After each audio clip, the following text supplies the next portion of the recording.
Welcome to Listen Up, series of conversations from me, David Bellamy of Harkin, where we are joined by different guests every week to pick apart the contemporary workplace. Today, I am joined by a great friend of mine and the CEO of one of our clients. He's a guy I met many years ago, but I think the more I've got to know him, and certainly since I've been working with him, discovered this, I guess, just how inspirational a leader he is and how people talk about it. And I've not come across many people like that. So, Mark Duckworth, welcome to Listen Up. Thank you for joining me today. Thank you, David. Thank you for the kind introduction as well. well, and I mean it. Right?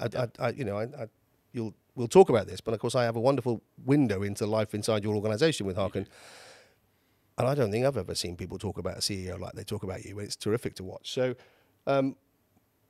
that's a good segue, if you like, into my first question, right? Which is so. Tell me about you. Tell me about Mark. Tell me your story. Yeah, so born early 70s into Stoke-on-Trent. Very traditional family, pit working, pot working, very close family, really close to mum and dad, very close with all of our relatives. Nobody really moved away from Stoke. Probably the first one of our family to move away from Stoke. So it gives you some idea of just that very traditional core family values. Yeah. Very fortunate to be quite decent at sport back in the day. So I think that gave me something. Very encouraged by my parents. So I feel, while it was very traditional working class, I had a great amount of love, a lot of stability. And I think all that's formed kind of a real part of who I am. And how does that, so that sort of core background, how does that manifest itself in the way you are as a leader? Yeah, so I think it brings out quite a lot of the values that I have as an individual, and I think about the societal nature of what we do. And if we just take a few facts, actually. So if we went back to 1990, 55 million people in the UK, and there are over 220,000 financial advisors. So these are the days of Mark Weinberg. Let's get people who have door glazing, maybe a milkman. Come on to this course. You can go back out. You can sell this stuff to your friends. You're going to be helping out. And there was just a plethora of people.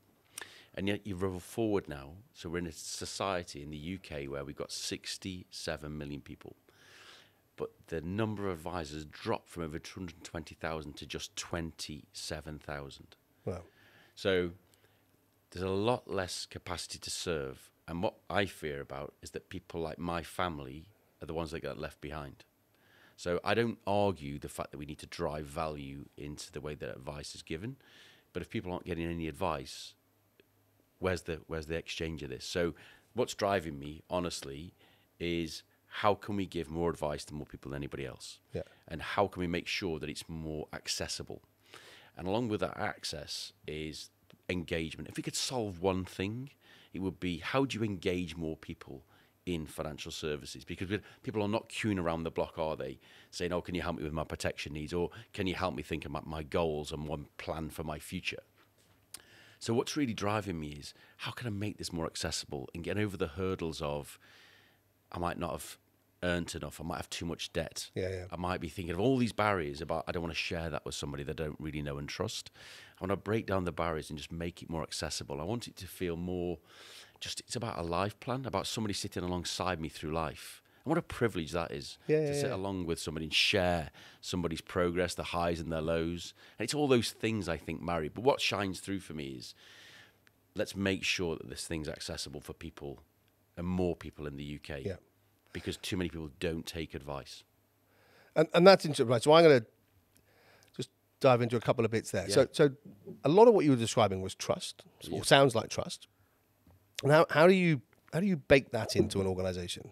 That's got to be a cultural thing, right? So we've talked quite a lot about trust in Schroders Personal Wealth. So I think the first thing when we think about leadership is just creating a really clear North Star about where you're trying to get to. So our vision is all about changing lives. So if people can't get access to advice, how do you change somebody's life for the better?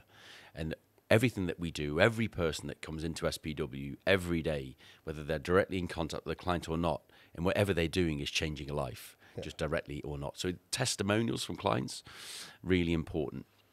So the mission is to give more advice to more people, because of the societal gap. But trust for me comes of three things. And this is some work actually that we worked on many, many years ago, but it stands true for me of three things. So the first thing is, if I'm going to deal with somebody and trust them, I've got to believe they're competent at what they do. Yeah. Number one. If I don't believe they're competent or credible, never, ever going to trust that person. But secondly, and this is twice as important to people in studies than kind of competence, and that's benevolence. So is that person actually on my side? So I think they're competent at what they do, but are they with me, or are they trying to just sell me something that suits them? And I think that obviously is very important. So benevolence being employed for us, trying to take away commission bias. I don't want people to bias their behavior to suit themselves. So that's really important to me, that we're always on the client side. Yeah. And then the fundamental one, and I think this is where many leaders, many companies, individuals fall down, is the most important one, which is integrity. And integrity is, do I do what I said I would do when I said I would do it? Yeah. And I think we all set out every day saying, you know what, I'm a guy, I'm a person that is going to do what I said I was going to do when I said I was going to do it. And yet, in some ways, not all the time it's delivered. And if you are competent, I'm on the client side, but I don't deliver it when I said I would do it, all that trust is gone. And I could do that 8 times out of 10. And you think, well, that's a fair ratio. Yeah. But if the 2 are the ones that count for the client, then actually I've lost the trust. So we're very focused on this, about how can we get more automation, more guidance to drive that trusted relationship. But yeah, so trust, fundamental in everything we do. And let me put you on the spot with another thing, because when you were describing, so the advice gap, it was well documented, particularly when the regulator has taken quite a different line in terms of, sort of looking at more automation and imagining. I think the way I see the industry today, it's almost made it harder for the advice providers. So they placed a burden of risk on them. What's your sense of that? Yeah, so I think obviously we've seen a fall in the number of advisors. We've spoken about that. I don't think it's just a fall. The average age of an advisor that's left of the 27,000 is 57. Yeah. So it's not only that we've got a fall down, I think it's the age is also the challenge. So clearly manufacturers, providers are trying to find different ways to serve the needs for the client. And we've seen robo-advice as termed. I actually think that's not necessarily advice. I think it's robo-guidance. Yeah. And I think that obviously hasn't caught in the way that many people thought that it would. So clients aren't choosing to self-serve it. And I think there's a as in most things, there's an equilibrium. And often people think things will change and more in 2 years than that they ever do, but underestimate how much change you're going to get over 10. Yeah. And I do believe that people's trust in technology over time will change. And I think AI, I don't want to necessarily give up the hype that is AI at the moment, but will start to change things because people can ask and interact. Yeah. And will interact very differently in the next 2 to 3 to 4 years.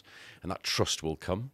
And so there's an equilibrium, isn't there, of how far do I need a person and how far do I trust technology? Yeah, okay. And at the moment, I genuinely believe that many clients are able to fulfill a journey online, but they'll be getting somewhere near the end. And it's like many of us, we get to the end of this journey and we think, I wonder if I'm doing the right thing. Mm-hmm.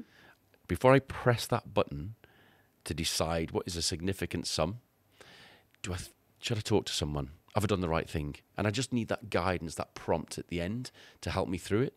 And I think that's holding us back a little. Yeah. But I do think in time, as the interaction with the technology gets a lot smarter, that trust will gain. And that's why I talk about the equilibrium. I think that will start to come more and more. And if you drew kind of a grid and said, simplistically at one side, I've got like an ice and I've got protection. And at the far end of that equilibrium complexity, I've got decumulation of my estate as I choose to retire. Yeah. I think you can see that certain markets will get more automated more quickly. And I think that last one, how do I automate my estate at the end of time? How do I decumulate in the best way for me and my family and the gifts that I want to give? I think that's going to take a bit more time. Interesting. Yeah, yeah, good. You touched in your background there on sports. Mm-hmm. So you played a bit of pro sport, didn't you? Yeah, a bit of football, bit of squash. Tell us back about in that. the day. Yeah, so I think they are formative experiences that really shape you. If you do that competitively from a very young age, I think you're very used to competing. I guess more so individually when you compete on a squash court. Think of the gladiatorial cube; it's quite big. For those that are young, this was quite a big sport back in the 80s and the 90s. You probably need to look up squash now, Yeah. but it was a very big sport back in the day, and it really formed a character. So I was playing competitively against men probably from the age of 12, 13. So I'm obviously quite a wee dot at the time, and you're playing against guys you think they're going to go on court and kind of wipe the floor with you, and all of a sudden they think, oh, I've got a bit of a trouble on, but there's a lot of physicality in the game. Yeah. And I think what's changed is the amount of desire and drive that you have, how hard you work for something was obviously very formative. I think my ability to take in feedback is a lot higher. Don't forget, no matter how good you are in sport, even if you're Roger Federer, I'm sure everybody knows Roger, he used to say, every day I play tennis, many times I win, but every day I learn. Yeah, okay. And there's often learning and defeat. And I think in work, sometimes we're probably not as accepting of feedback as you are in a sporting environment. And I think that's been a very positive thing for me, I think, in taking on and thinking about and asking for feedback, because that's what I was used to for maybe 15 years of my life. Somebody's telling you need to work on this. That part of your game's great, but this part of the game you need to work on. And I don't think that's probably translated into the work environment. But equally, what you have to moderate, and so this is the thing to work on, I think, for all people who've played a lot of sport, is the level of drive. So especially individual sports, drive and teamship. Yeah. So it's teams that make you perform on the court, but ultimately it's you on the court. Yeah. Where in work, it is actually the team that works. There is no one individual. Yeah. And I do think that for me, between the years of 20 and 30, my drive maybe overset my teamship. So it's something that I needed to develop from the age of 30 and onwards. And that led me, so I did quite a lot of academia from the years of 20 through 30. I studied for 8 years straight. But when I finished that study, I actually did 2 years to qualify as a life coach. And that was fun. Honestly, for everybody out there watching this, just take the time. I think life coaching sometimes gets a bad rap as being soft or whatever. I did it with the Coaching Training Institute back in the day. It was brilliant. And I did it actually selfishly in some ways to try and understand myself. Yep. But it was brilliant. And to work with other people, and ultimately I counsel people who were in palliative care and things like that. Wow. At the end of their life, that was extremely life-changing for me, both in the learning of myself and the learning of others and what goes on around, and a real maturity point. So Yeah. So they're the two big things I'd say I'd take from sport. And I think the feedback is really interesting. I suspect one of the challenges for people, particularly when you get to a company like yours, the size of yours, we're all more distanced from immediate response, if that makes sense. And my actions aren't felt so closely. If you're here, for example, so I have feedback. If you're a tech startup or scale up, whatever you want to describe us as, you get feedback every day, right? And everybody gets it because your market feedback, if you like, is very clear, and everybody feels that. So we put marketing out or an ad out, or a proposal or whatever else, and that every bit of your business. I'd kind of like a little bit less feedback sometimes, but you know what I mean? And I think that's so it's a really interesting observation. I was going to ask... Can I just say that something? I think the contra in some ways. So as a CEO of any company, there'll be people out there watching this who are CEOs of much larger companies than Schroders Personal Wealth. But as a CEO, the thing that you most want is to hear the feedback. What is going wrong? And if leaders aren't there yet, they're going to need to start to get there. Yeah. Being insulated from it and hoping it gets taken out, through the various ranks. I'm a big fan of taking the hierarchy away. Yeah. And actually hearing it, because what you really want is the speed of the feedback and the understanding of it, not just with myself, but the team, the wider team. Yeah. Means you can just address it, but you can also prioritize much better. If all you're hearing is some things, you're prioritizing on the things that you think is your foremost strategy, but actually if things are going wrong, you're not balancing the emergent requirement of change. Yeah, but actually you're getting into where we live, aren't you? Which is so rather than what I was describing before, feedback that Harken gets on itself as a small business. So, Yep. so my proximity to personal feedback about what I do is very close. But you're absolutely right. Harken does that thing, right, which is gives you an opportunity to pick up inside your organization a different sense. It's a collective sense making, isn't it? Yeah, so I completely agree with you on that point. I mean, we'll come on to that, I think, because there's a lot we can talk about in that respect. Now, I had a guy in here last week who's, because I was very interested in, his was a military background, yours is a sort of sporting background. I know we are only talking about sort of earlier in your career, but I put the question to him, like, business loves a good military analogy, right? How much of it should they be taken across? What works, what doesn't, right? And you may have already covered this, but so from a sporting angle, because again, business loves to use a good sports team analogy, are there crossovers that we should be taking? Are there analogies that we should be taking from sport that we don't? Or Yeah, I think there are. So I think I've called out a couple. So feedback for me is one that really stands out. But the next is discipline and learning. So how hard do you work when you're kind of off the court at getting better, learning, when you're back on the court? How disciplined are you in your training, your mental muscle in this scenario, rather than just your physical muscle? You're learning, you're training, are you sharpening, Kaizen, sharpening the sword all the time? Am I going? And I think in sport, you expect it to be relentless. So you know that the time of the last Olympics, whichever event you pick, if it's a timed event, if you're in, the last Olympics, you're going to Paris next year, you already know that the gold medal time of last time is probably going to get you a bronze or fourth in this one. Yeah. So it's going to be better. But we don't, in business, often reflect in that way, I don't think. To think what was last year isn't good enough this year, and it certainly won't be good enough for next year. Yeah. In sport, that is genuinely a thing that and you live with. Yeah. We don't necessarily call that out in the same way. Yeah, that's interesting. It is really interesting. I've got to say, because I think we can all, everybody's ever had a job. Actually, you've had a sales job, right? I have. What we do is we put the targets up every year, right? And it can be a source of cynicism, can't it? You can sort of look at this, I've just put my number up again. Yeah. But I've never heard anybody describe it in quite that way. I've watched the swimmers, and the rowers and, other Olympic winners doing their business talks, and they're talking about, we're working to taking half a second off, and we do that by taking 0.01 off every week, if that makes sense, right? Yeah, that's the principle. Gains. Yeah, incremental gains, right? Yeah, exactly right. The Brailsford stuff. So that, interesting.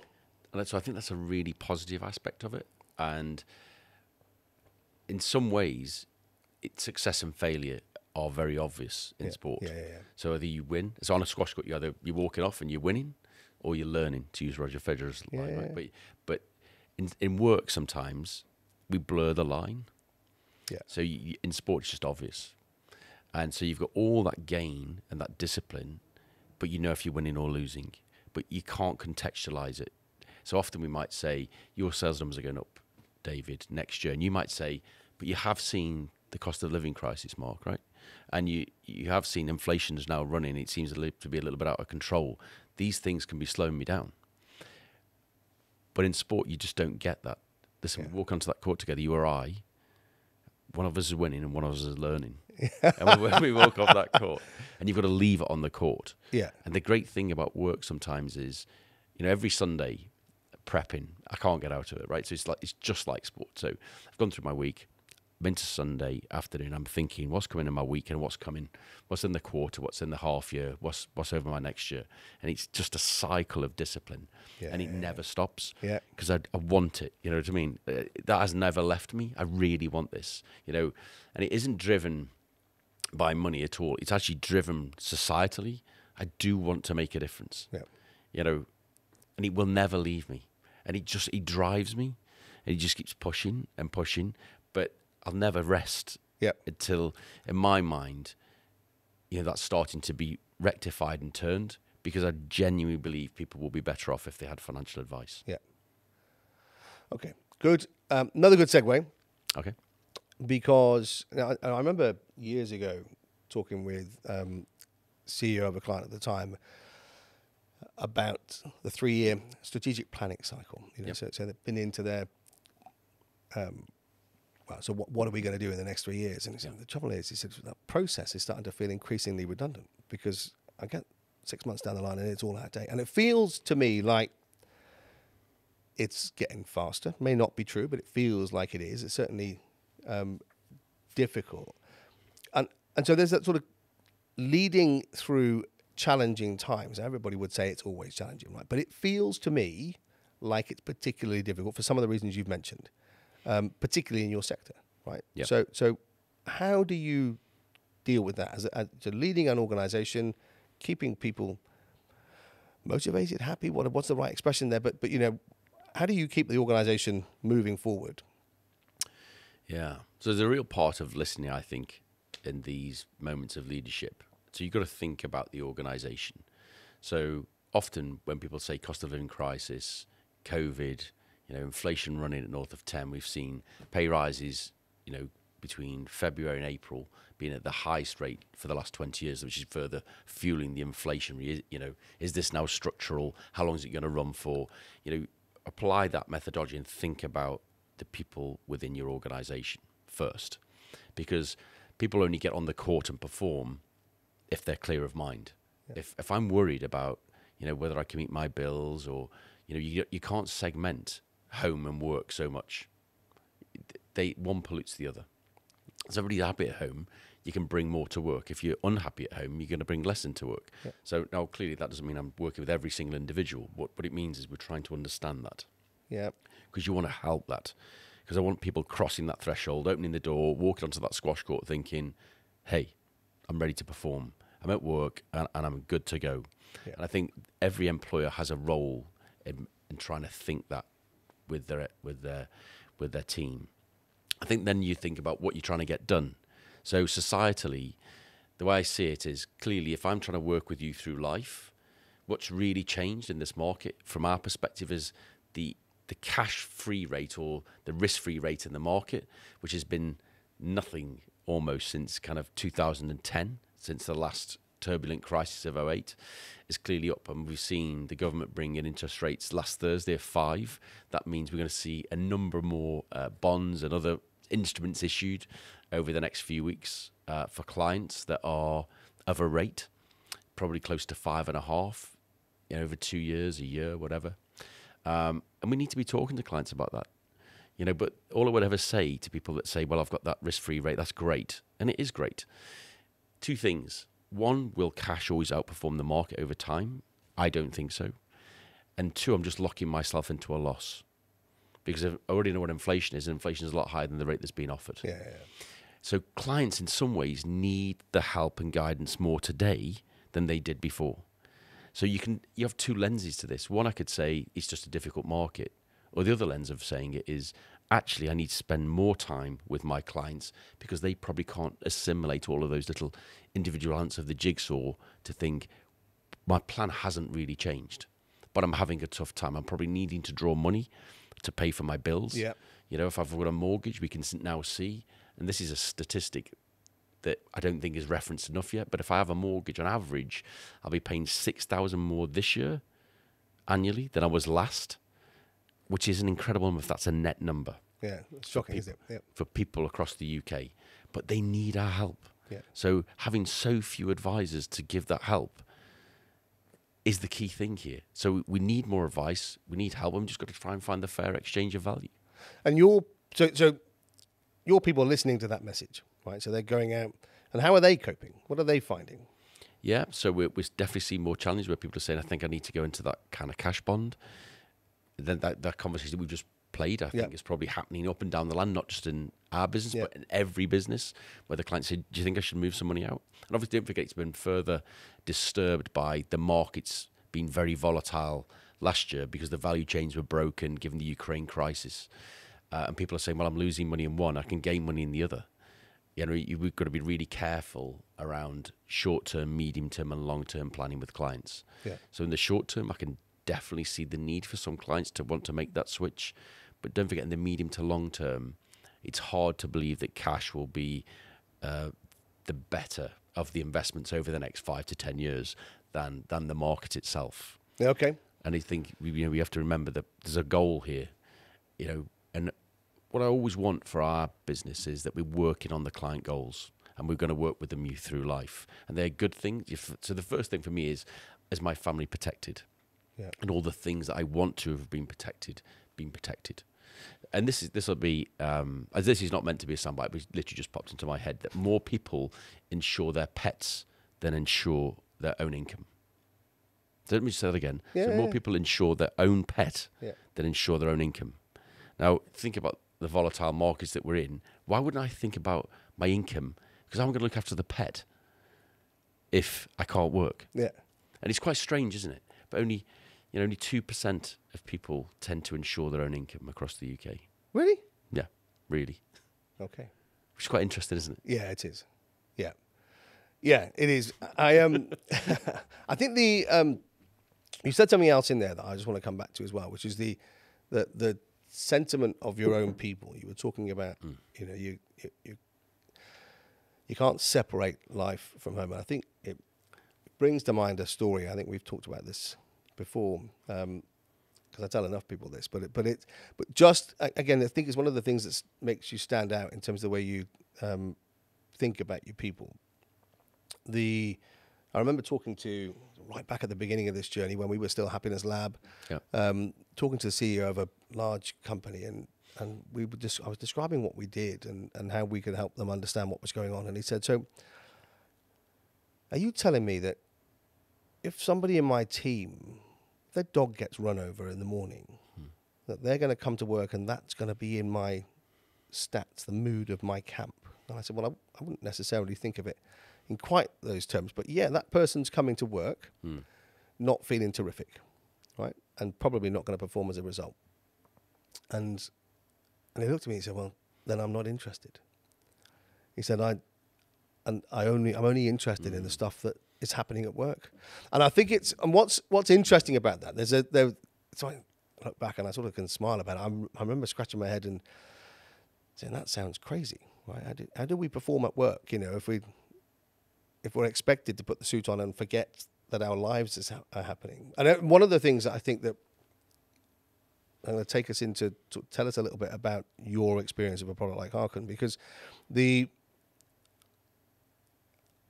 somebody said to me of you, he's bloody courageous, just opening up to pure, unfiltered feedback with there aren't many CEOs that would do that. And I can tell you, there are more today than there used to be, but it's still a question of maybe we wouldn't want to know. Why do you take the line you take? So why would you care about the dog being run over versus the other guy?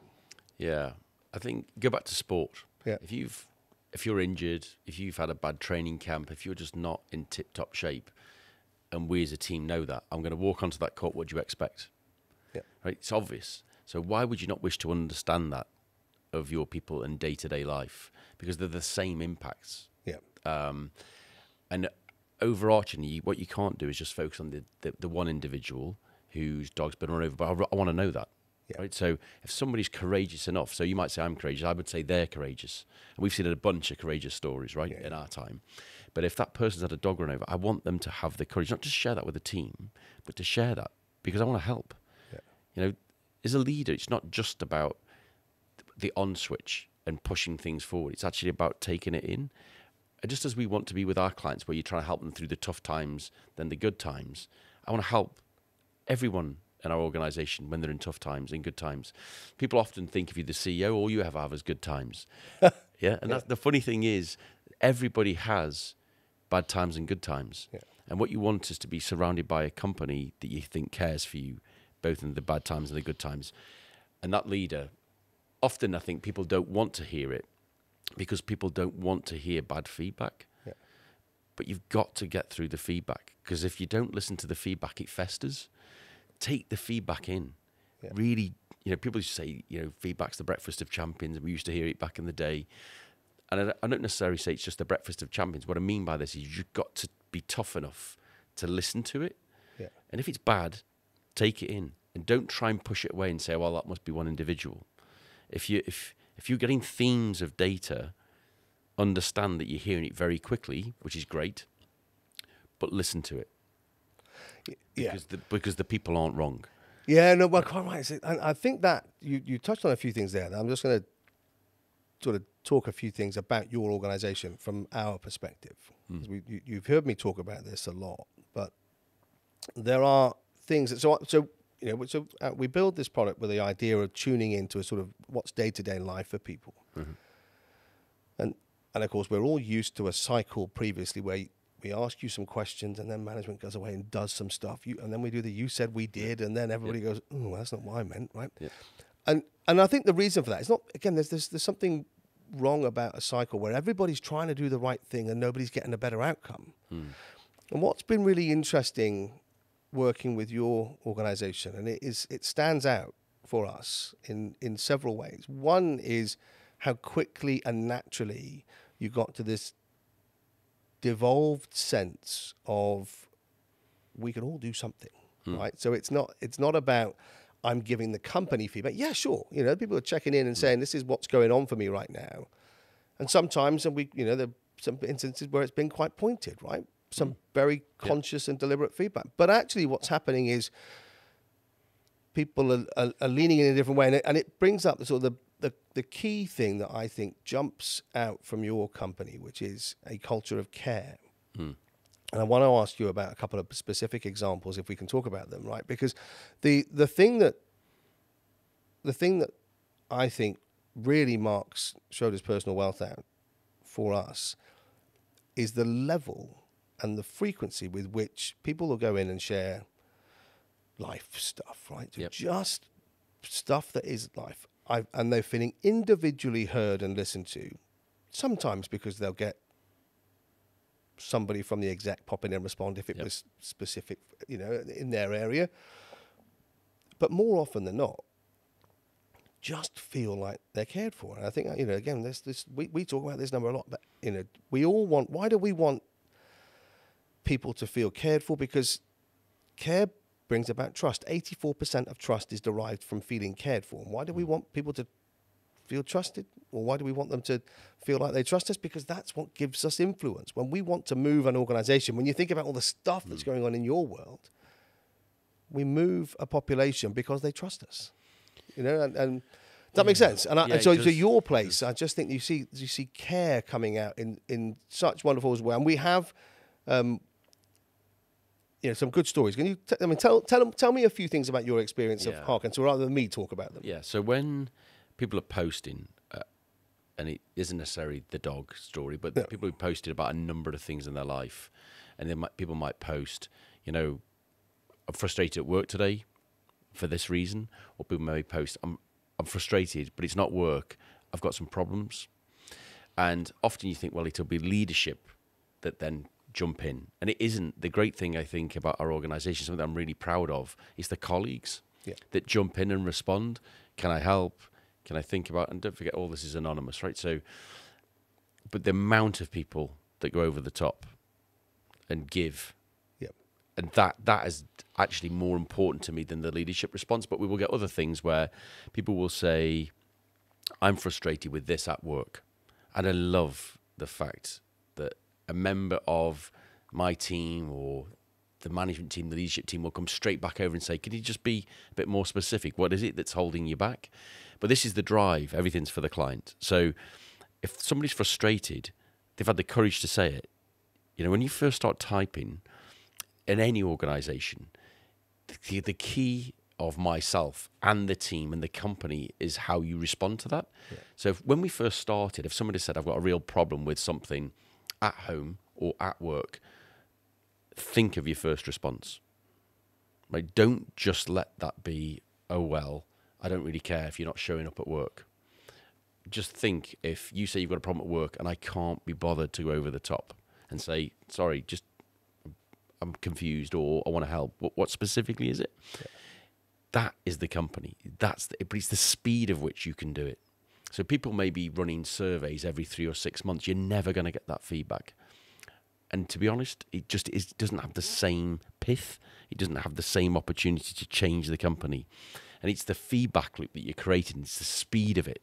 It's that changes the organisation. Yeah. So I think it helps us to show that we actually care about the whole, not just work, but home and work. Yep. that we are a caring organisation, but we're here to help because we're all here to make this company successful. But every single one of us has a role to play, and everybody's heard. And that's a change in organisation. I think that's the way organisations have to be going forward. Yeah, well, that brings me on to something else that you talk about really early on in our relationship, as not your and our relationship, but in our sort of working relationship. I remember talking to you about, what do you get when you're listening to this, and particularly around some of the numbers that you can see in terms of mood, motivation, and you said, I can't believe that any organisation that where people are the determinant of the company's success, right? That sort of thing, wasn't it? Yep. So I can't believe, why would you not all use this barometer, right? Yeah. And that I think stands with me really, because I think that's a brilliant articulation. Yeah, so right? let me just build on that. So I think that leaders have responsibility for this listening. Often, I think, if you went back 30 years, it was about communicating strategies and directional leadership. I genuinely do not think that's the way to engagement and or trust. I think that people will move in herds, but they need trust, and they need to believe in the vision and the mission. I think we can all look at society, especially in the younger generations, and for anybody that's got kind of children, you can feel the values. Think about people talk about ESG. Yeah, especially the E of that and the responsibility they look at their parents for, that's influencing our decision making. But the younger people definitely want to feel connected to the thing they're helping grow. This is not a job. This is how I choose to spend my life, and I want to feel very connected to it. If I'm not connected to it, I don't quite understand why I'd give my life to trying to make it work. So I think it's beholden upon every leader and every organisation to think about a deep meaning of purpose. And so if you've got that following purpose and everybody thinks, well, that purpose is good, and people can give us the feedback on the vision or the mission, actually, and they have, then what you're then into is a cycle of, right, how do we interact with each other? And that's when the listening leader comes in. So I always want to know if we are doing things that mean that we're not going to help the client. And culturally, we've had to overcome a number of things. So I don't sit here saying this is by anywhere near done. I know you're very kind, but this is a young company, a company that's learning and growing, and we've got to do a lot of things to optimize our own business. But with the people's help and the listening, and everybody gets in and says something, that is the thing that drives the company quicker. Yeah. Because if you're the CEO, often you don't know what's happening. When the most important intervention is not me with my team. The most important intervention is every time we touch the client. And I don't mean just talk to the client. I mean every time we send something to the client, every time the client inbounds to us and said, I want to help, I've got a problem, I don't quite understand. It's really important that all those things are picked up and get the feedback comes through. Because it's incremental. There's never silver bullets. Yeah. And I think that's what this is giving to us. Yeah, but I think it manifests as well. I mean, I have this, I sound like a voyeur when I say this. I mean, like a window into your organisation. But there's a story that I was really taken by. So, of course, anonymised conversations is what Harken's about, and does some other bits, right? But in that anonymised conversation bit, that playing your name into a dialogue is something that people choose to do at their own will. But it's so hi, it's David, just seen this and I'm interested in it. But there was one thread, and it just comes back to your point about tying into the client, where it was quite evidently one of your advisors making an observation that was, they were having a difficult, so there was some changes going on that were frustrating them about risk signing off something or whatever, one of those little processy things. This is making my life harder point. What I loved was over the next 24 hours, it's from risk, right? I want to talk about this, right? Stay on here anonymous, right? Don't have to breach your, but I'm here. I want to be involved. And then somebody came in from marketing. It was like, hi, it's from marketing. I think we should be involved in this conversation as well, right? So you watch, and there were like 5 or 6 different bits of the business coming in saying, do you know what? We need to solve this. And what I loved about that was And it is one of those things that it really, for me, grasps the point that we're trying to get at. We know that it's hard for people to be completely honest. As much as we love them to be, and we all want to have the culture where we can all be grown up and stand behind our comments, it's hard for people to do that.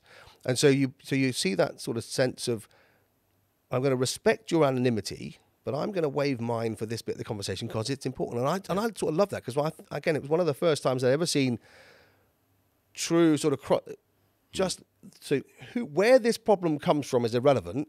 That we want to solve the problem is the key, and that's I think that's to be applauded. The first response actually was Ben. I actually remember this. So Ben, who in our client office, so think more distribution. Ben comes over the top, and you'd expect that in some ways. He does it a lot though, right? Yeah, which is great and a great skill. But then equally, Paul from Risk. We want to help. Let me just help understand this a little bit more. And then you've got Sean out of marketing equally coming in. And you think, if you're an employee, just follow that thread. If that doesn't tell you something of the organisation that you've joined and the power of it, but the willingness of wanting to make it better. Because that's, as a young organisation, and everybody needs to perform better year on year, you take that, you don't link it to those things. But if you took a step back, you'd say, has that organisation got more of a chance of being successful in the coming years than an organisation who chooses not to listen? Yeah. Yeah, and I think that's precisely the point, isn't it? It isn't, I'll be careful how I say this, I always talk about the fact, so we are part of a suite of tools that organisations should be using, or, we're an opportunity to get you at things that you wouldn't otherwise see. Yeah. There's nothing to say you wouldn't have seen that. Would you have seen it as quickly? Probably not, right? And the fact that I think it's an opportunity for dialogue as well. That's the point you were making before as well. I think that we know that when you can engage, and I watch your people do this. So there's another great example. And I'm going to pick on Ben again because he was he did something again I'd never seen anybody do. But it was, I think you've done some road shows, and it's very interesting. You watch, you go around the country and you're doing your sort of strategy announcements. And then an hour later, people are on Harken, right? And they're all giving you your sort of, I always think, I wonder if everybody's... real time. Yeah, so here's an hour later, just finished that session. And then you get everybody saying, well, that's terrific. I love that. Really exciting to see strategy. And then, like, an outlier. Do you know what? I know everybody else is really thrilled with that, but I'm a bit unsettled about what it means for me. Yeah. Perfectly grown-up response, right? Yeah. And within half an hour, all right, it's Ben. Right, that wasn't the intended outcome. Tell me more about that. And it was the second part of his response that'll stick with me. My door is open. Come and talk to me. Yeah. That's easy, right? But I know that can be intimidating.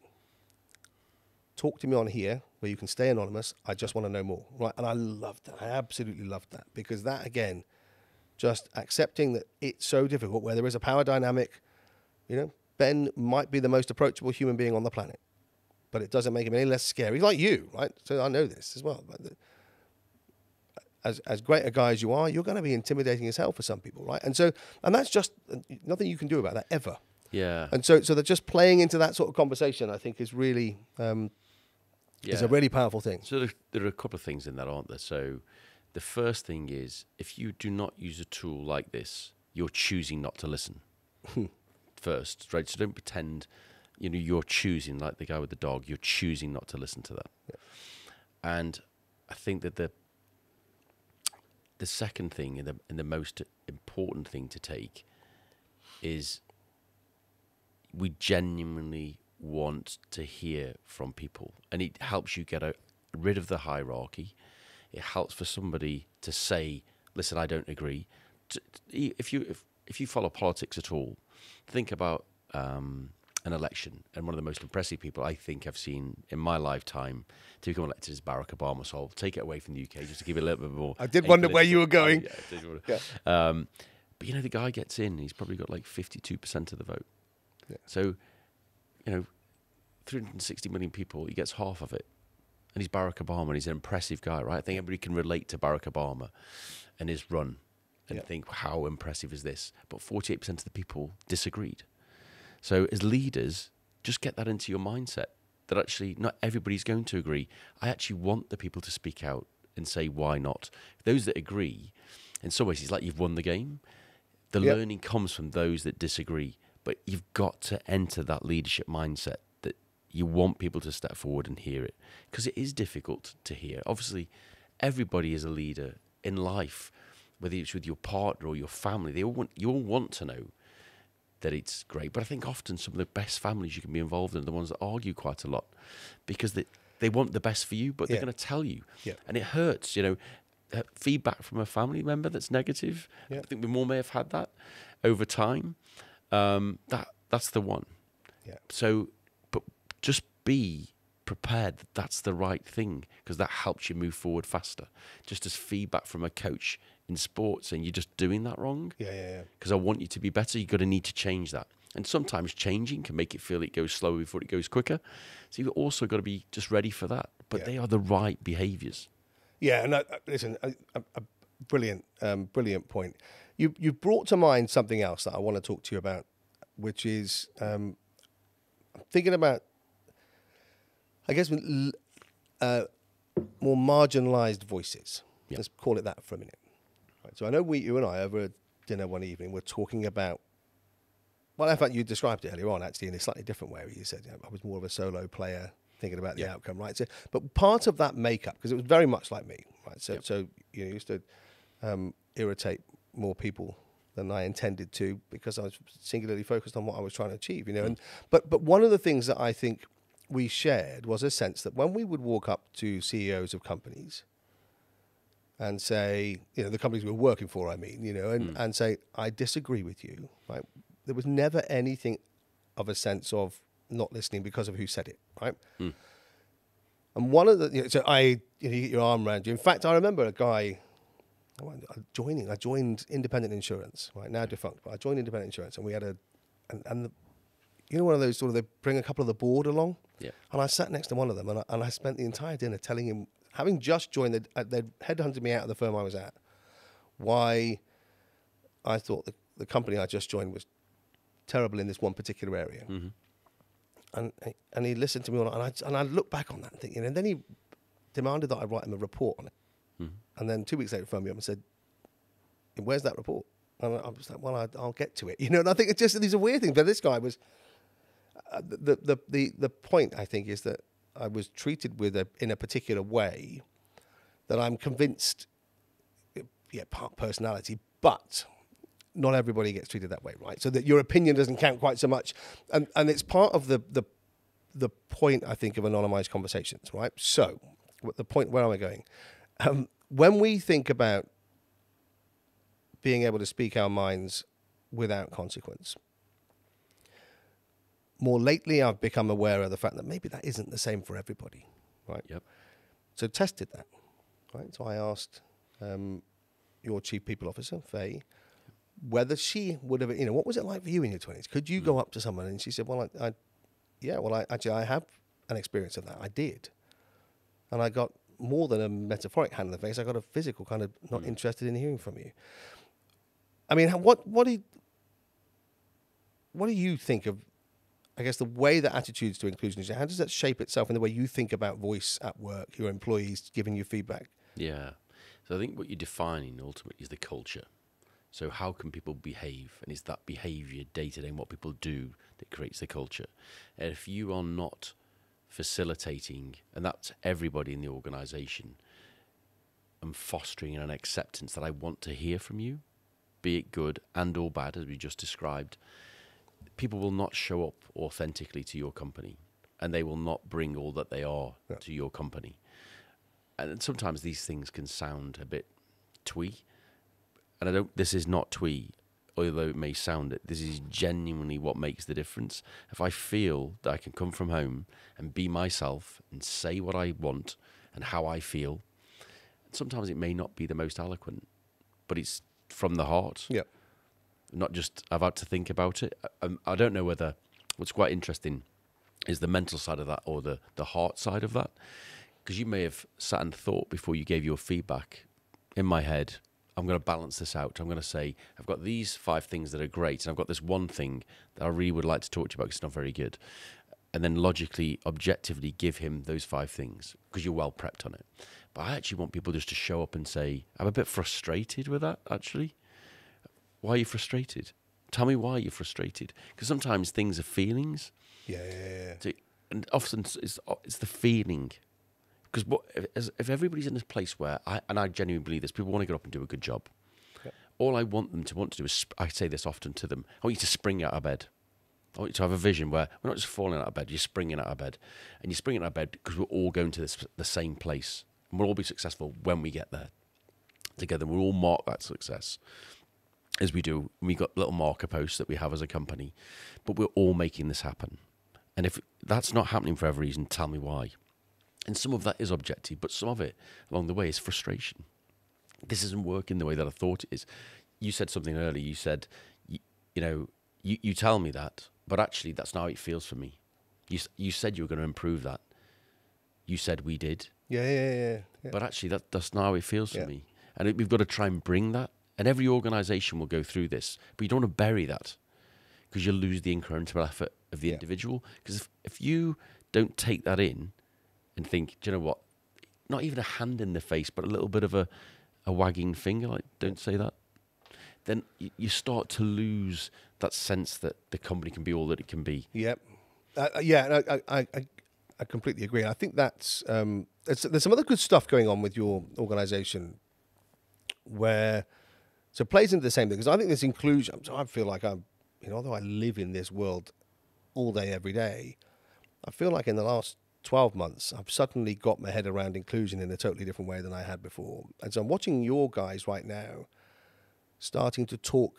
So set up a team room for neurodiverse. Or neurodiversity again, and there's sort of stuff around men's health. So they're starting to explore safely and quietly. I say quietly, but you know what I mean. So these are the sorts of things anonymously. That people, anonymously, yeah. So the fact is, but also the thing that I think we've learning about. So I don't want to share all of this stuff. I know it's anonymous, I know it's safe, and I know the company cares, but I don't want to share that on the wall where everybody sees it, and that becomes that's the feedback place. I want to explore some other things elsewhere. And again, we didn't build these tools with some of the things that you guys are using them for in mind. But I think it's really interesting to say, as you start to recognize that there are people who don't process information in the same way, that can't engage in a dialogue live in the same way, or perhaps need more time to reflect, or in fact just don't like the sound of their own voice. There's something really interesting about people creating space where you say, well, look, come and share your experiences of this. If you are neurotypical, come and learn from other people, right? And I think this is really interesting. But then you're saying, anonymous, asynchronous, giving people space so it makes it inclusive for them to talk. And that, again, starts to take the onion another layer down, right? Where we're starting to see what's going on. And it's what's fascinating. Again, I just pick out SPW all the time in these sort of really interesting ways, and it's about your people. It's not about our tech, right? How much you embrace that stuff with the sense that, again, it's just back to I see this really simply as that's what makes the team go better, right? It isn't a distraction. There's not people like I said. I imagine that I could describe this sometimes, and it sounds like I've created this tool that takes everybody away from their work. I don't think it does that. No. It creates connection, doesn't it? And understanding. I think that's really. I think the first thing is just being able to have the confidence to show up. And everybody has a level of inclusion need that varies to be higher or lower, and that's individual to each of us. But if you have the confidence just to say, do you know what, I learn differently, or I feel this, I've felt since I was younger, I was different. Yeah. But being able to put that out there and find out that you're not alone. These groups are incredibly powerful because the links that you make change individuals' lives. So during the home and work piece, if I'm just have that confidence, I'm not alone. I didn't have the confidence to say it.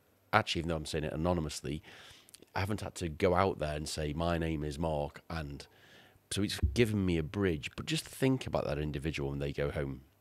Just think about the difference it's making and how they then will show up tomorrow. And it's all those little increments that make the difference. But it's not the increments that make the difference to work. I'm just glad that person just genuinely feels a greater sense of, hopefully, happiness or a level of engagement in a group that they would never have had the opportunity to have done in any other format. And as SPW, to be able to do that is a privilege. Because it just helps. Fantastic. Now, there's a couple of subjects that are quite pertinent in the news because everybody's talking about them all the time. So, first one, working from home, right? So we're seeing an increasing number of large corporates around the world starting to move towards the return to work mandate, right? What's your sense? Yeah. So listen, let me not try and solve the world with this. So for me, every organisation is different and it's got different needs, but I'm really clear about what we need with an SPW. So rather than send out a mandate, and I think that's what you're referring to, you definitely see more, there's a mandated 2 days, 3 days in a week. Get back to work. Get back to work, which typically will be Tuesday, Wednesday or Thursday, one might suggest. I'm not sure about the bedpost of the week, Monday to Friday for most of us. If you work weekends, apologies. My view is this. The team and the different parts of the organisation that we have different requirements at different times. So with an advisor, as an example, make this really obvious. Why would I want the advisor in an office for 3 days when I actually want them out with a client? Yeah. Yep. But there's different weight balances. No organisation stays flat. And what I mean by as in work balance, weight balance, there's certain projects you're trying to get done to take the company forward that go through demands. So in demands, what you want is that I'm not telling you what it is that we need to do. We all understand that in that weight balance, we just need to spend some more time together. But it's not forever. But for the next month, 2 months, 3 months, 4 months, we're going to need to do that because that's how this is going to get done. But I do believe that when there's a strategic decision to be made in any part of the organisation, I think the quality of the conversation, if it's strategic in nature, is better done face-to-face. I'm an absolute believer to that. To sit around the table, just for you and I now, to be able to go and get a flip chart and draw it out is so much easier than trying to get that done on Teams. But equally, if you think about the time saved for things that are tactical and routine, to me, it is a phenomenal tool. If you think COVID, for all of the negative things that it's done, it's transformed the ability of people to work in a more flexible environment, to get things done. And it would have taken, I believe, to 2030 to be in the same place that we are today. So there are very few positives, but I think that actually is one of them. But I think what we've just got to bear in mind as leaders and organizations is tactics and routines are one thing. Big decisions and weight balance projects, I'd love that those decisions are made face to face. I think the quality is different.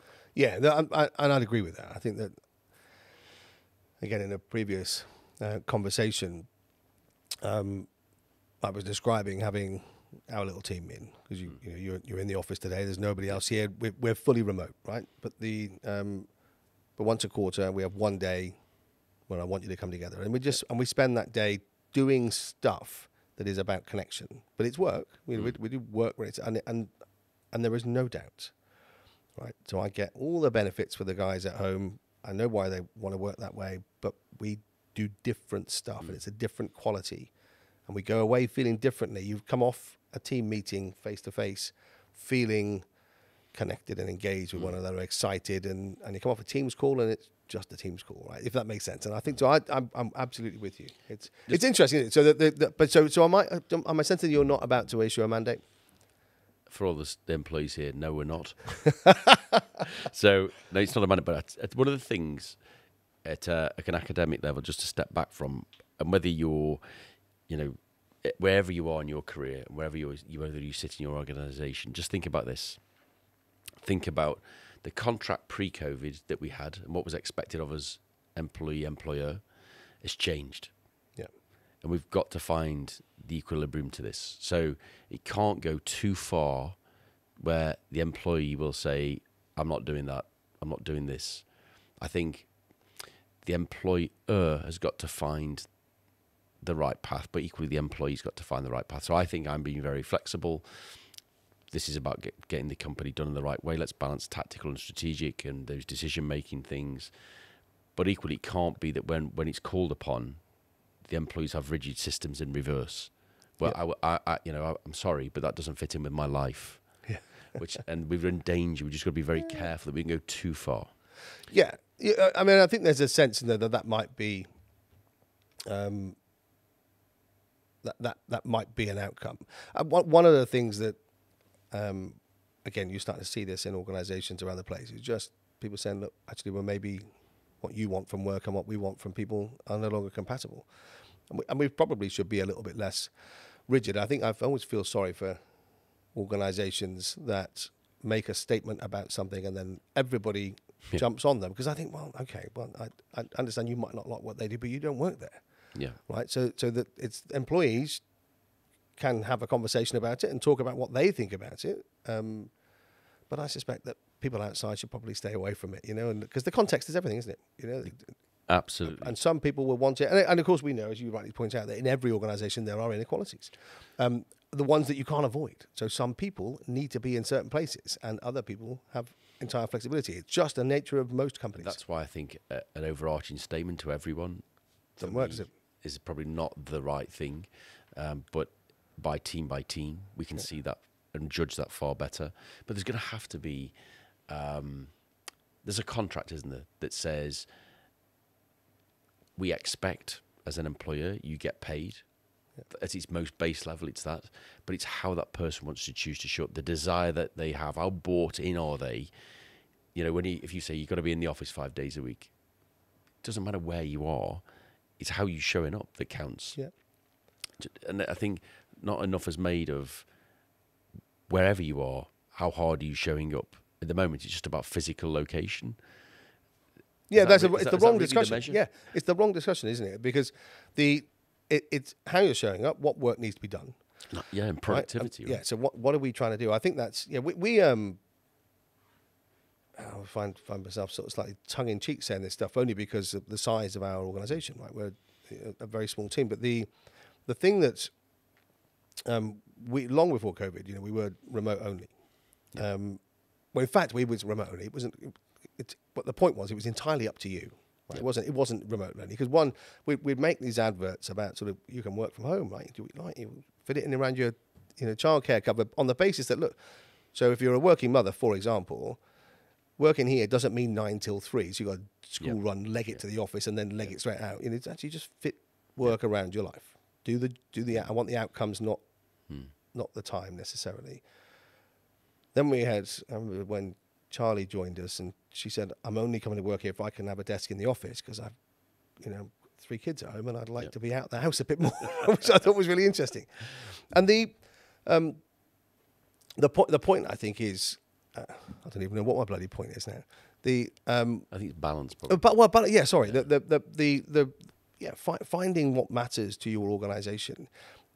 We would always talk about, you work when you work because I want your energy at its peak. That was the point I was going to, right? And you've said it repeatedly today.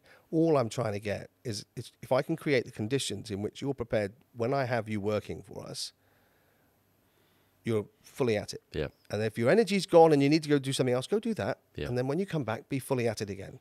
Yeah. It's really hard with scale. But it is, but what you want, let's go back to sport for a second. Just imagine now we're playing, it's February, it's boiling right now, right? We forget. Let's go back to the winter. It's pitch black, it's dark, it's cold. Big game. We're on the pitch, there's 72 minutes played. We're all a bit fatigued, it's a muddy pitch, and we're 3-2 down.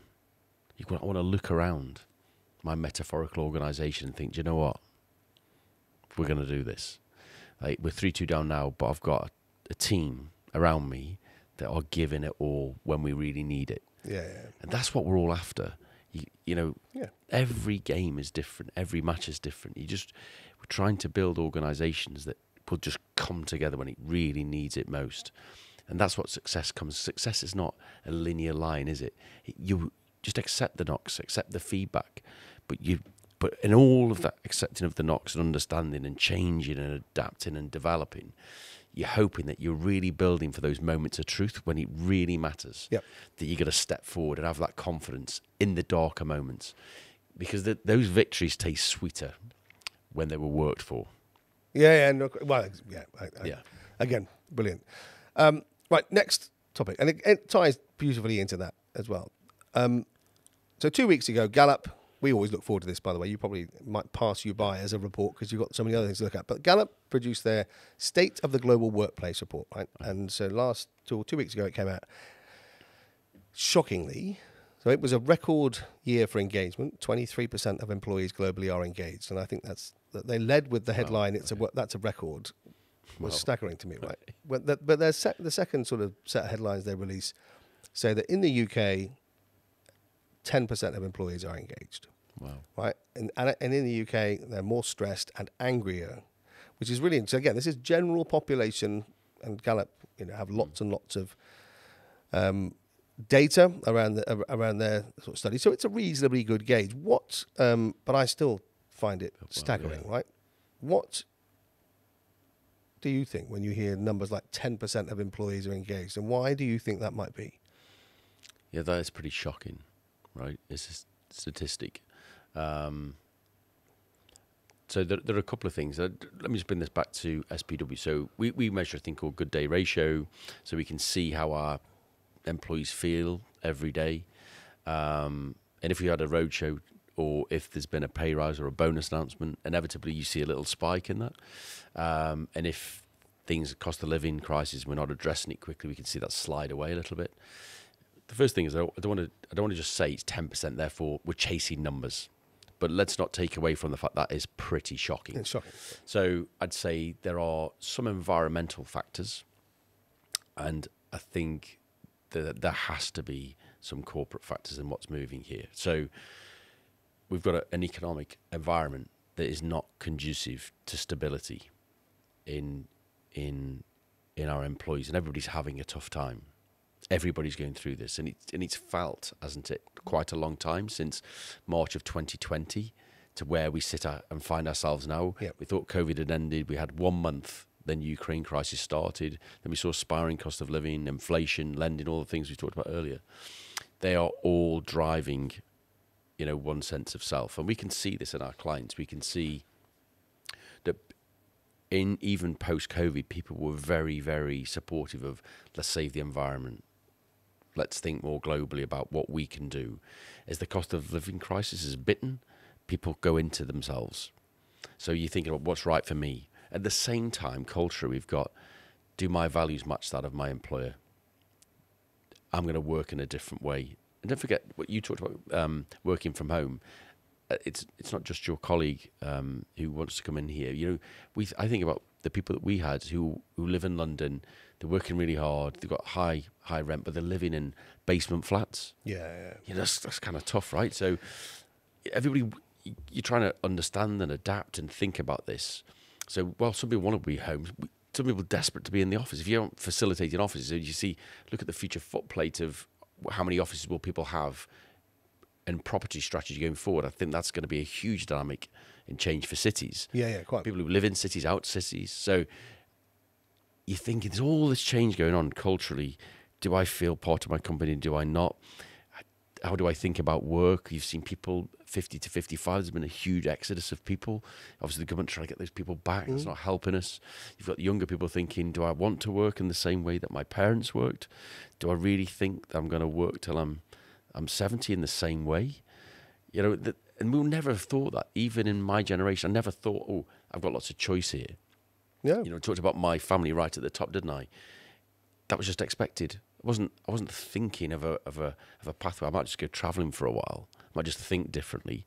I might just go and live or feel. And if I'm forced into feeling with an employer that, they're asking me to go in X days a week, I don't really feel attached to it. I don't feel that value connection. I don't feel it's got a purpose that I connect to. I don't think it matches the important word for me, values.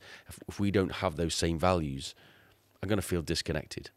But it's two ways. So that's the employee in so many ways thinking, I'm not sure that company matches. But my question would be, and I don't know how wide, I guess this is every organisation, is it in Britain? Well, Gallup would cover a really broad. Yeah. So they're the broad, data hub. The question you would have to ask, because it's 10%, is, so what are those organisations doing to change that? Yeah. So we can all recognise what's happening and how we all feel about how we show up and all the things I've just said, but how is your employer helping you with that? And have they adapted as fast as the changes in culture have changed? Yeah, no, I think you're absolutely right. And I find the great irony here is that Gallup pretty much set the terms of what employee engagement looks like, and for 20 years they've told everybody how bad it is, right? And I keep looking at it and saying, I don't want to be rude to them, but it is one of those industries. I think, how are we still doing the same things? This year, for the first time, they started to say, actually, maybe it isn't about, it's a deeper sense of what conditions look like rather than the physical conditions and environment. The fact they're recognizing that people maybe need a different level of engagement. They want a stronger culture. I want to be attached to something. Values, my personal values need to align to that of the organization. It shouldn't be that we should be looking for employees who meet these 4 things that we put on the wall, but actually that we care enough about the stuff that we do. And that's what I think we see, isn't it? And just to your point about choice in employees, you prompted the thought. Jack, my eldest. So last year, going away to university, I just had a sort of brief conversation about how you're feeling about it all. And he said, look, I'm really excited about university. He said, I'm already thinking about when I come out the other side of this stuff, the thought of going to work 5 days a week, 9 to 5 for the next 40 years fills me with dread. And I got to say that I definitely didn't ask myself questions like that when I was his age, because, like you said, right, it was expected. You go, I was of a generation, I think you are as well, that you basically go grab hold of the greasy pole and try and get up it, right? That was the point of it, wasn't it? That we all go and follow the same process. It's really interesting today that they're all asking much, much deeper questions. Or do I even want that pole, or shall I just do this myself? Yeah, well, that's exactly right. Which is a great question, right? Brilliant, isn't it? I think they are big questions for employers, because you want bright kids coming out of university springing into work. Because that's the point, right? They're going to add something to the organisation. Or a different question is, what is the organisation giving to Jack that he could not do by himself? So if you start with that frame of reference, I can't get this, but I know if I join that company, the only reason I'm joining is because I can't physically get this for myself, therefore I'm having that instead. And it's either offsetting some risk or giving me a different reward. And if an employer starts with that mind frame, you'll end up trying to build a different company. I'm quiet because that was brilliant. Okay, love that. I only thought of that just on there. Okay, that's good. That's good on the fly. Let's see if it lasts. Yeah. Well, no, I think that's absolutely right. Okay, so right, a couple of other things I want to talk about. So we covered a few of the bigger tickets for me, and we just touched on something that is sort of one of my staple questions. So then and now is a sort of recurring question that I ask guests about thinking about when you started work. So when you joined the world of work, what was it like? What memories do you have of the way that people worked? What was considered important? And then, I guess the second part of it is what would it be like for kids joining today? We touched on some of that a minute ago, but I think it's quite different. And I just what's your sense? Yeah, it's like this is quite an individual answer. I'm not sure anybody brought this forth. So I wasn't sure really I was ever going to have a job because of the sport thing. Really badly injured. It was quite a low moment for me. But I think my mentality going into my career was I want a job. The only reason that I'm in financial services is because somebody around me at that time was saying, listen, I can help you out. I think you should be here. I didn't think about my values. I didn't think about 9 to 5. I didn't think about 40 years. It was, hey, I'm going to take that in. That's great. My leg was in an elaster bandage for 6 months. That was fine. Whereas now, I love Jack's consideration 3 years hence, before he leaves uni, if it is a 3-year course, of I'm already thinking now about the kind of employer I want to be with, the kind of impact I want to have on society, the kind of way I want to show up. Those were questions that were never asked. No.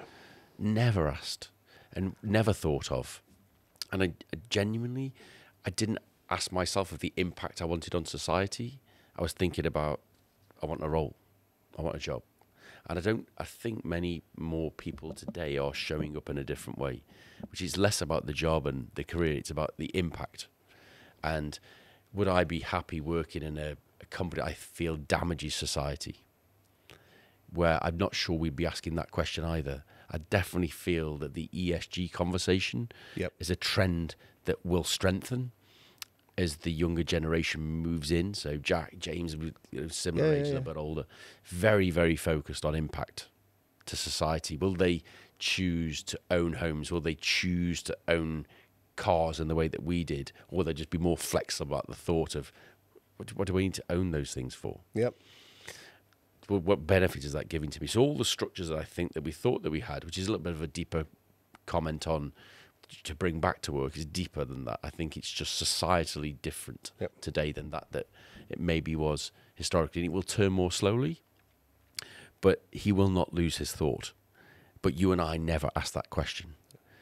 But that will manifest itself, won't it, is how many new startups will we see in the next 10 to 15 years. With crypto right now, and Ledger obviously went through a very positive, buoyant piece, but clearly went through a negative element. Some of the points on Ledger and the seamless nature by which we can do things have been lost because people think about prices of coins. That's not why this is here. Digital wallets, AI, they're all going to disrupt industry, none of which you or I thought about when we started out. No, crikey. So, but they are opportunities for those people with talent to think about, what can I get done if I could harness those technologies in whatever sphere I choose to show up in. And I never thought about any of those things when I started out. But opportunity and learning, I'm genuinely a believer that you can do anything that you would wish if you will give it enough. I don't sit here thinking, I'm bright. If you said to me 20 years ago, you're going to be a CEO, I wouldn't have known what a CEO was, truthfully. Back when I started work, it wasn't a well-known. And you know now. Just. But that's the opportunity for everyone. But I'm not saying it's for everyone. And equally, I would say to my children, as I do, be happy. Don't just bury yourself into work. Don't just think that career is a thing, which was my translation of sport into work. That's not necessarily the thing that always gives you the happiness. There has to be a reciprocal nature of the effort that I put in, the change that I make, and the reward and happiness that it gives to me. I didn't think about any of those things equally when I started out. I just thought, a little bit like you probably, that I'm going to get this done. I'm going to get on. I've got some fire. Yeah. It's not necessarily the way to think about work. No, I agree with that as well. Wisdom comes with age, though, eh? If only I knew that. Yeah, well, that's the point, isn't it? That's the point. Okay, a couple of last things. So we may have covered a good deal of this because we've covered a lot of ground, right? But challenges, the biggest people challenges facing companies right now. So as you look at it, what do you think? I think you've addressed a few of them, but if you compartmentalize those, I think that you would say home working and the flexibility by which that you choose to have. I think the biggest thing for any organization is connectivity to purpose and connectivity to values. Yeah. If you do not have people showing up who share that purpose and those values, I genuinely think you're going to struggle as an organization to go to where you wish to be. And I think people will more increasingly not show up for you because they'll choose to do something different with another organization that they think gives them that. Yeah. And I think so this job, going back to where we started, this job for life thing that many of our parents' generation thought, they served 40 years in an organization. I just don't see that. Yeah. So I think for an employer, you have a responsibility to think about your employees in a very different way. So purpose, values, how I listen to you, how I create an environment for you to thrive personally that then allows the organization to thrive is very different. And that is in listening, it's feedback, it's development of that individual, all has to be thought through. And it's not going back to your hand in the face or the dog comment. I just do not see that in an employer of the future. No. Well, I completely agree. I think the other thing that's changed, I think, in respect to that, it is choice. That the I don't know, everybody has choice, but there are generally more choices available to people today. And, there are more jobs I can do fully remotely and all that sort of stuff, which means if I'm with a company, if I happen to be in Cirencester and I can't leave Cirencester for whatever reason, and there's only 3 employers in Cirencester, I have more choice today than I did prior to that. And so what's interesting, let me just come on that. So choice, everybody has choice. But the point is, do I realise that I have a choice? And the harder I choose to work off the court, away from work, gives me more choice. So you control how much choice you have in life, but it is you consciously choosing. So that's a big thing for me. People consciously choose. Yeah. Because clearly there are a spectrum of those things, but I definitely want people to understand that you are choosing every day. Yeah, no, I get that. I think I know exactly what you're saying, and I agree with you. I think that I have a sense, I think with organizational culture, that there are some firms, for example, that jump on to an idea that we have a very engaged, very happy staff, right? And we've based ourselves in a village in Wales where there are no other employers, right? But they're happy because when we ask them every year, they tell us they're happy. And I think that actually what they misread there is a lack of choice. I know people have choice. Yes. But there's less choice, right? do you see what I mean? That's the point I was getting. So I think you're absolutely right. But we do choose. But that choice will increase. I could live in a village in Wales. I'm going to have a lot more choice in 5 years' time than I had 10 years ago. Precisely right. And that's the point, right? That's what's changed. So the key for me then is the value exchange between the employer and the employee. Yeah. And we've seen that change from the employee side, but how much change have we really seen from the employer side to create a connectedness to values and purpose? Yeah. And I think that employers are going to have to think far more about how they're choosing to engage, because that's the thing that brings the talent. Yeah, well, I agree completely. All right, two easy questions to finish with. What inspires you? Wow, what inspires me? So many things. You probably sense, and we've known each other for a long time, quite a glass half full type person. More than half full, Mark. Yeah, okay. That's probably true. That is probably true. Your cup runs over, I think is the expression, right? It does really run over. And I feel blessed that I feel this way day in, day out. So I get inspired by a number of things, whether that's sport. Obviously, I can't ever leave sport behind, but it would be like the tour starts on Saturday, Tour de France. How these guys do this, inspirational to me.